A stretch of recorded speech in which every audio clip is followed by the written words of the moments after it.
Meldrum, Meldrum's Monster Garage, and we're out here working in the garage early on Sunday morning here.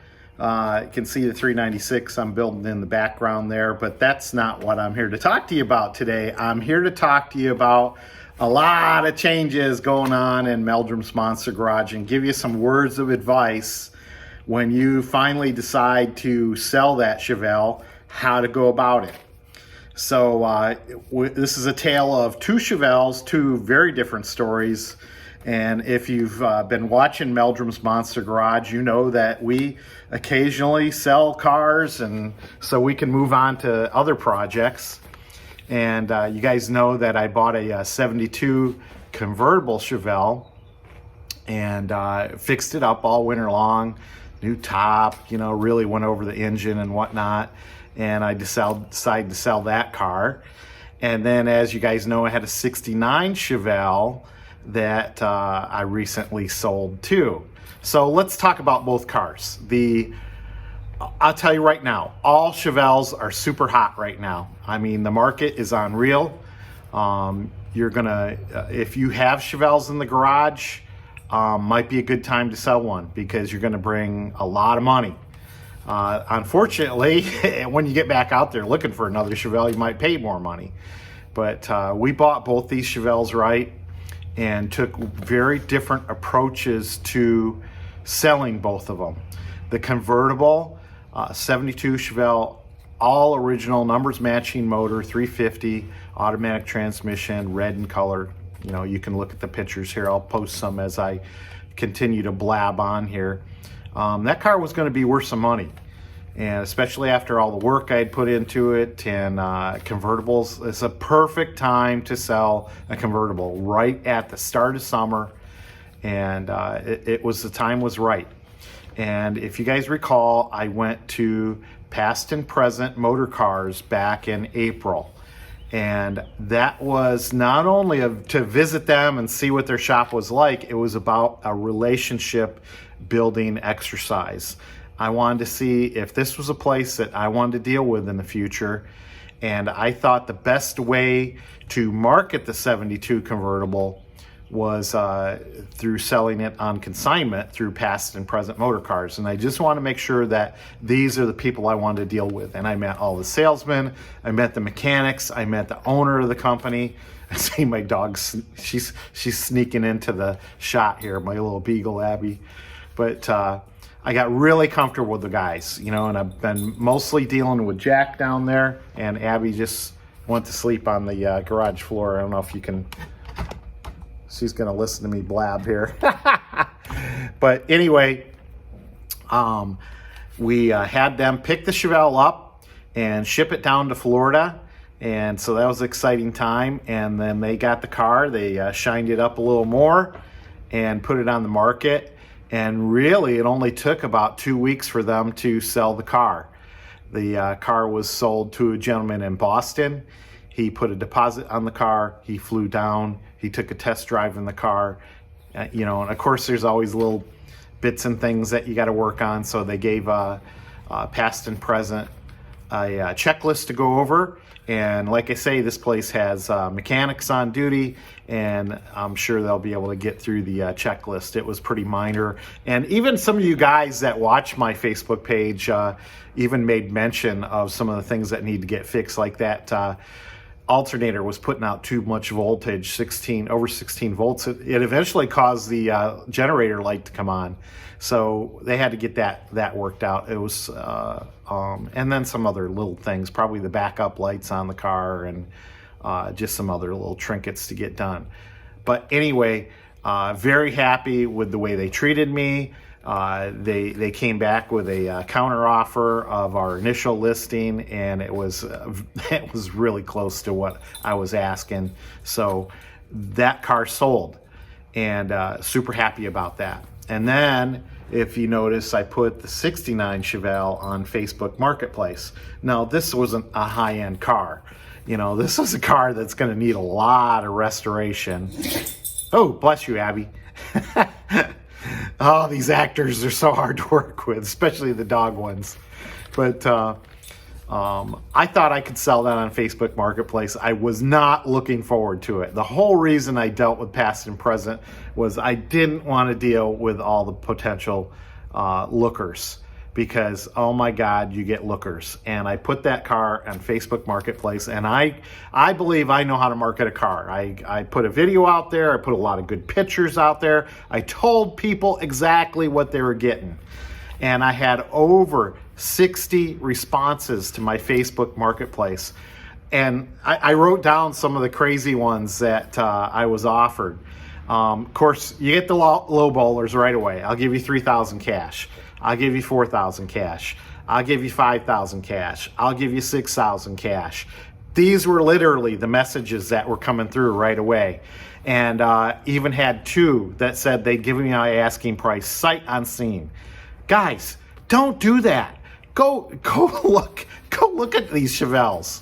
I just can't imagine spending that kind of money without even looking at these Chevelles. I know I had it priced right, but some of the things I got back, and some of the more interesting ones, I got two offers of Harley Davidson trade, an 87 Monte Carlo in running condition, a 98 Firebird convertible in running condition. One guy just begged and begged and begged. I didn't want to talk to these people until I was kind of comfortable with them, but he begged and begged and begged to talk to me. And what a waste of a phone call. All we did was he just wanted to tell me about his cars. I had this car and I have that car. And I am not interested in listening to what kind of cars people have when I'm trying to sell my own. I tried to get them back on point, and finally I just gave up. I just told them, well, have a nice day. I'll let you go. One of the more interesting trades I considered was a 67 Chevelle convertible, but it was a car that needed totally redone and painted and everything. And I've said this before on Meldrum's Monster Garage. I am not interested in getting into a car that I have to paint. So let me take a drink of water. Hang on. All right, got a drink of water, and now we're set to go again. I know I'm blabbing on, just talking about the experience, but hopefully I'm educating you on what to expect when you put on things on Facebook Marketplace and you price them appropriately. Now, so going through the week, I told people I couldn't believe the interest in it, and I felt that it was going to sell just like these houses are. They're selling for over market price. So I picked 4 or 5 individuals, and I sent them a message. I said, listen, I've got so much interest in the car.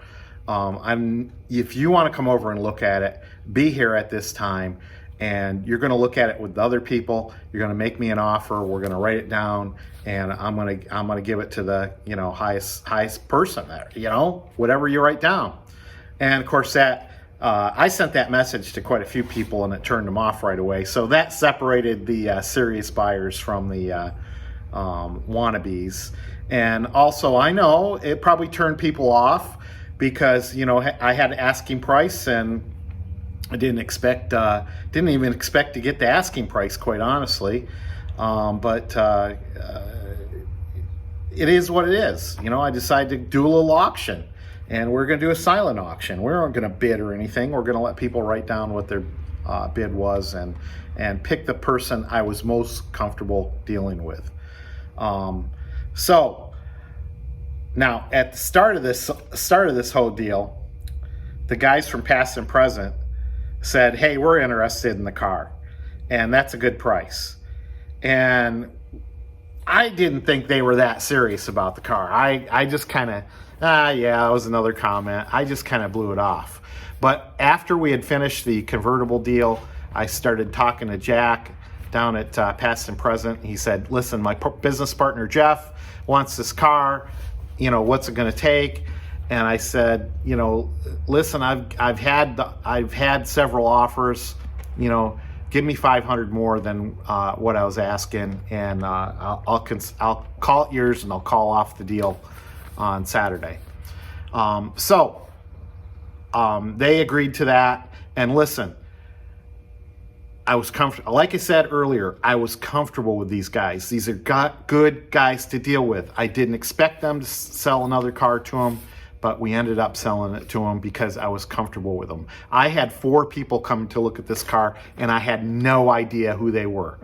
I didn't know what kind of arguments we'd get into about the car, and I didn't want any of that. And this just saved me all the drama of doing that. I guess I should have took their comment earlier in the week pretty seriously.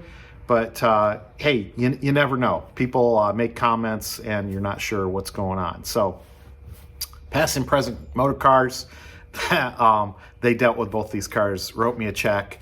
And listen, be glad you didn't get that 69. It is going to take a professional person with lots of Chevelle parts to restore that car. I know how to make a car look good and on Facebook Marketplace. And I know how to attract people. I've done that a few times now.